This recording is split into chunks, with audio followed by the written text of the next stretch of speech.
Huwag mag-ingay. Ito para sa mga gumagawa ng pansariling trigger. Yung mga sumusubok gumawa ng trigger, yan sinusubukan magawa ng trigger, mga ganyan. Ito. Mechanism ito mga kaunat, pero wala lang siyang reverse.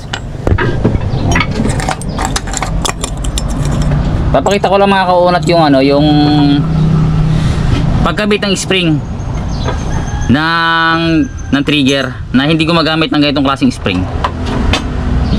Ayan. Ayan, meron yan ito. Ayan. Kung gagawa kayo ng trigger niyo na sa inyo lang naman, hindi mahirapan kayo bumili ng spring ng ganito na stainless. May mabilihan na lang sa inyong lugar.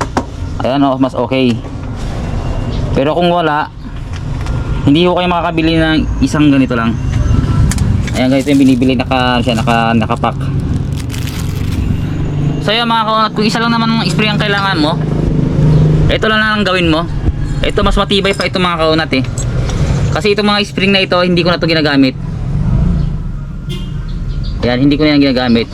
So ano yung ginagamit nating spring na talagang mas matibay sa ganito? Ayan. Kung nakikita nyo yung spring ng ginagawa kong trigger, ayan, kung nakita ba, iba na yung spring nya, hindi ganyan. Ito ang gamitin ninyo. Yan, stainless ito mga kaunat, stainless. Number 12 na wire stainless. Mabibilan nyo yan dyan sa mga hardware. Ilalagay natin dito sa trigger na ating ginagawa ngayon. Ayan. Ayan, paano natin to, yan ang ipapakita ko ngayon kung paano natin to gagawing spring sa trigger na ginagawa natin. Ayan, para ito sa mga sa mga gumagawa ng trigger na pang sarili lang. O kahit sa hindi pa sarili, kung talagang gusto nyo gumawa ng trigger na wala kayong spring, available na spring na ganito, yung stainless din, ito ang gawin ninyo. Tara, ipapakita ko sa inyo. Ito yung kakabitan natin ng spring. Ayan, hindi ko na pinakita kung paano ko ito nilinis. Ayan, dahil ang subject lang natin ngayon ay paano magkabit ng spring na ganito. Ayan, basta naka-ready na yung mga pyesa ng yung pan-trigger. Ayan, ito yung gagamitin natin spring. Ayan, para ito sa mga nagpo-problema kung anong spring ang gagamitin nila sa kanilang ginagawa mga trigger. So ayan, umpisa na natin to. Ayun mga kaunat, bago nyo gawin ito, bago nyo naglagay ng spring, siguraduhin nyo muna na merong tabas itong dito sa may pinakagatilyo nya. Ito, nakikita ba? Ayan, may tabas yan. Ayan, yan. Kasi doon natin ito ipapakasabit itong wire na to. Ayan, pakita natin mamaya. Tapos ihanda natin itong isang lock pin na magsasakto dito sa butas ng gatilyo. Ayan, kailangan maluwag siya. Tapos kailangan natin ng long splice, yung maliit lang. Kukunin natin itong number 12 na stainless wire. Bibenta tayo ng ganyan kaiksi. Ayan. Tapos tatansayin lang natin yung kapal ng bibend natin, na kasing kapal lang din ng itong trigger na to. Ayan, manipis na lang yan eh. Ayan, tsaka kailangan meron siyang kung malaki yung gatilyo, ayan, tatabasan dito. Ayan, may tabas yan sa akin sa gilid yan, may tabas yan, at saka dito. Ayan, kasi ipapasok natin yung sa may pinaka-housing nya. Ayan, nakaganyan yan. So may clearance, kasi pag hindi ko tinabasan, wala siyang clearance, walang play ang gatilyo. Pwedeng stop ball yan siya. Ito, saktong sakto na to. So kailangan meron siyang tapyas dito sa magkabilang gilid. Ayun. So ito na, lagyan natin ng bend itong wire na stainless wire to na number 12 yung size nya. Ito sakto-sakto lang ito mga kaunat, itong number 12 na ito. Hindi siya masyado malambot at hindi rin siya masyado matigas. Ayan, isang bend pa ganyan, tapos kabila na naman, ibibend natin dito pa ganyan. Kasi kagaya ito, na-bend na to. Kabila na naman. Ayan, napakasimple lang ito mga kaunat gawin. Napakatibay pa nito kaysa sa spring na yung ganitong klaseng spring. Ayan, mas maganda to. Ayan.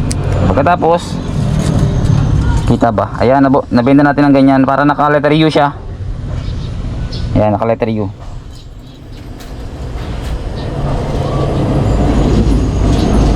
Ayan.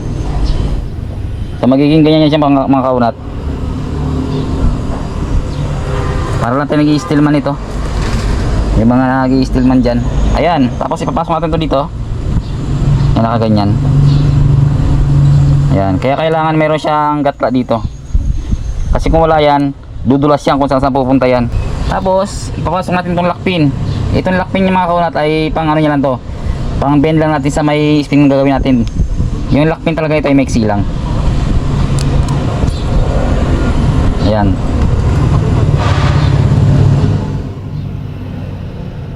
Ayan, wag na tayo malilito mga kaunat. Ang gatla niya, yung gatla niya dito sa harapan. Wag dito sa likod. Wag dito sa likod yung gatla niya. Yung tabas niya. Kailangan dito sa harap. Ito yung gatilyo. Dito sa harap yung tabas. Yan, tapos ipapasok natin tong spring na to. Yan. Dapat nakaganyan siya. Ganyan. Yan, sundan nyo lang mga kaunat kapag medyo nalito kayo, i-back nyo lang yung ano, yung i-scroll nyo lang pabalik yung video. Ayan. Tapos yung ikot nya pag ganito. Ayan, dito siya sa may likod, nakakalang itong shaft natin yung lock pin. Ayan. Ang ikot nya pag ganyan. Huwag siya pag ganyan, baliktad yun. Ayan, ibibenda natin. Isang ikot na ito mga kaunat para hindi matigas masyado yung ating spring na gagawin.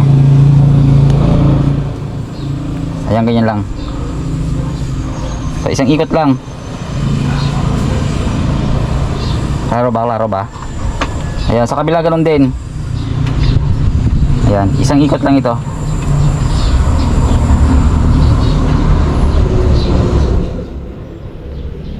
Yan, magandang klaseng spring pagkagaito ang ginawa niyo mga kaunat kapag pero kung gusto niyo ng ganito, ayan, pag nag-order kayo sa Shopee, meron naman yan, pero matagal na kayo mag-aantay. Ito sa mga hardware meron to, marami itong mga ganito, mga stainless wire na number 12.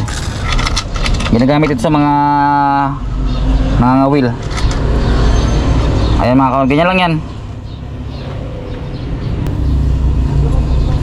Ayan, yung pagkabit ng paggawa ng housing na ito mga kaunat ay sa susunod na video natin gagawa tayo ng ganito kung paano natin ginawa itong trigger housing na to.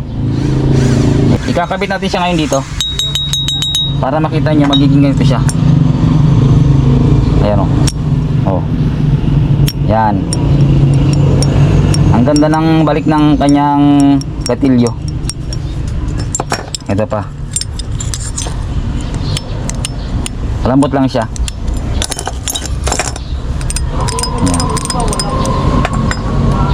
So ito yan. Kaya sabi ko yung bend ng yung spring ay tutok lang din sa baba ng yung gatilyo.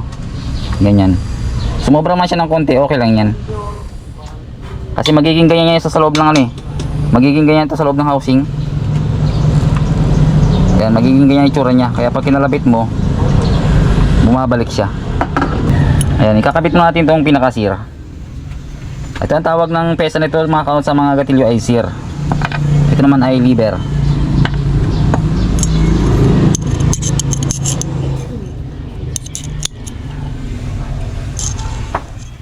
Yan, napakadali lang ito mga mag-DIY lang tayo ng mga spring mga kaunat. Mas maganda pa yan sa spring na nabibili.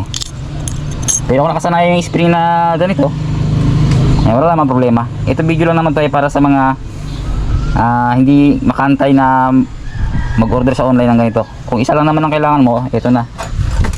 Ito, wire na to. Stainless number 12.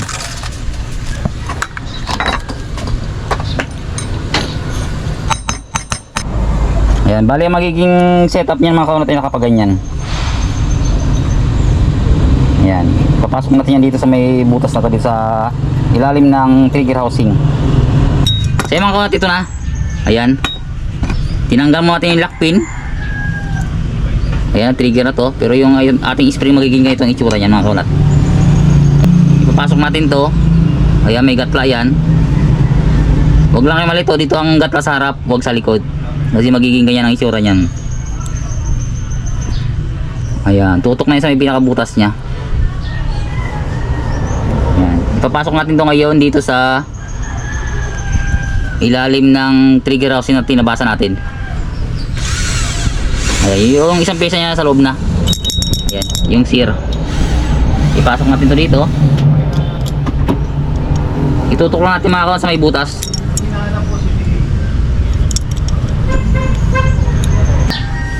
Ayan, pumasok na dito mga kawan sa kabila. Isisentro-sentro nyo lang itong mga kaunat. Ayan, tapos kunting pukpuk lang. So yan, naipasok na natin yung pinakalakpin nya. Ayan. Wala pang play ito mga kaunat, hindi pa siya bumabalik kasi hindi pa natin naisabit yung spring na ito. Ang gagawin natin para may lagay natin dito sa unahan. Ayan, nakapaganyan eh. Papasok natin dito yung spring sa harap. Ito. Kailangan ipapagayan natin ito siya. Magiging ganyan ang itsura niya dapat. Pero sa loob nito. Ayan, ang gagawin naman natin para may pasok natin yan dyan. Kailangan din natin tong long nose plies. Ayan. Lagyan lang natin to ng bend na konti dito para madukot natin ito mamaya. Kita ba? Ayan. Tapos ito naman kabila, ganun din. Ayan. Lagyan natin ng hook. Pag ganyan. Kasi papasok natin dito sa ilalim. Ang gagawin naman natin to, i-bend natin sa may gitna. Hindi yata masyadong kita. Ayan. I-bend natin sa gitna. Tapos ipasok natin dito sa may loob.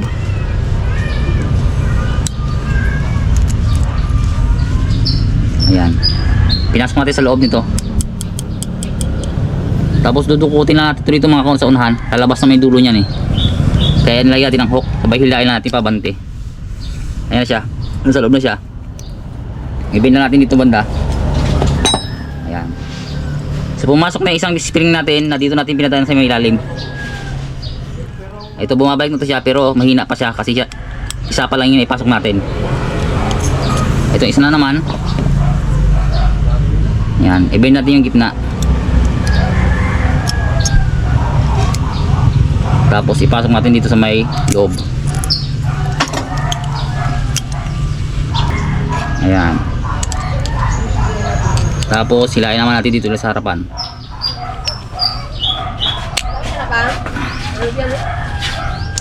Ayan. Magiging yan ang itsura niya mga kaunat. Ayan.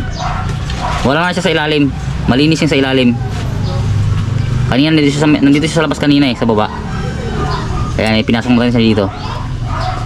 Ayan, may sobra yan. May sobra yung para mahila natin ng plies. Ayan, pag kinalabit mo na yan, bumabalik na yan. Ayan. Ayan. Saktong-sakto yung lambot niya at saktong-sakto yung tigas niya. Ayan. Napakagandang spring. Ayan, magiging ganyan ang itsura sa loob. O, diba? Maluwag siya kasi may tabas yung ating gatilyo, kabilaan. Kaya nagpi-play talaga yung gatilyo. Ayun, pasok na yun mga kaunat. Napaka-smooth ng trigger na ito.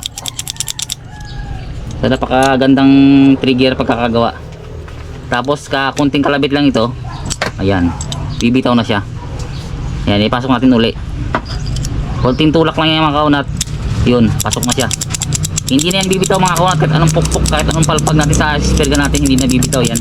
Maliban na lang kapag kinalabit natin yung gatilyo. So yun mga kaunat, maraming salamat sa inyo sa panonood ng video natin. Sana may nakuha kayong ideya sa ginawa nating pagkakabit ng spring sa gatilyong ito. Ito tatabasin na lang namin ito. So yun, ganoon lang siya kadali. Magkaroon kayo ng magandang klaseng spring ng inyong gatilyo. Yun. So, salamat na napakarami sa mga kaunat. Huwag niyong kalimutan mag-like at mag-subscribe sa ating YouTube channel, EG's Percussion Palawan, at sa ating Facebook page, Algin Habunilio o Kaunat. Yun.